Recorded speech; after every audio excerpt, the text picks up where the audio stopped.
নমস্কার, আমি অভিমন্যু সূর্য। আজকে আমি আপনাদেরকে বলবো যে আপনারা আমাদের চেম্বারে এসে অনেকেই জিজ্ঞেস করেন, দাদা আমি অর্থবান হতে পারবো কিনা, আমার কত অর্থ হবে, আমি কি কোটিপতি হতে পারবো।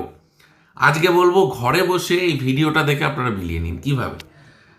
প্রথমেই মনে রাখতে হবে যে হাতটা আপনারা দেখবেন, সেই হাতে কিন্তু হাতের এই অংশটাকে আপনাদেরকে বেশি করে দেখতে হবে, যে অংশটা আমি ব্লু মার্ক করলাম।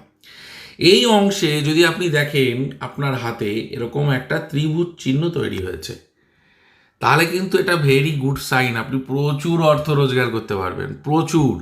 হঠাৎ হঠাৎ করে আপনি অর্থ রোজগারের অপশান পেয়ে যাবেন। তাছাড়াও এই যে হাতটি আমি বিচার করছি, এই হাতে একটা চিহ্ন আছে, সেটাও দেখাচ্ছি। ম্যাজিক্যাল চিহ্ন, মৎস্য চিহ্ন। এই স্থানে, যেই স্থানে আমি মার্ক করছি, এই স্থানে মৎস্য চিহ্ন যদি থাকে, আপনি নিশ্চিন্তে থাকুন, প্রচুর অর্থের মালিক হবেন আপনি, প্রচুর অর্থের। তাছাড়াও আমাদের হাতের এই কেতু স্থানে যদি কোনো তিল না থাকে, এই হাতটা দেখেছেন কেতু স্থানটা কত পরিষ্কার, এই কেতু স্থানে কোনো তিল নেই, কোনো অশুভ চিহ্ন নেই, এই হাত কিন্তু অর্থবান ব্যক্তির হাত, বড়লোক হওয়ার হাত।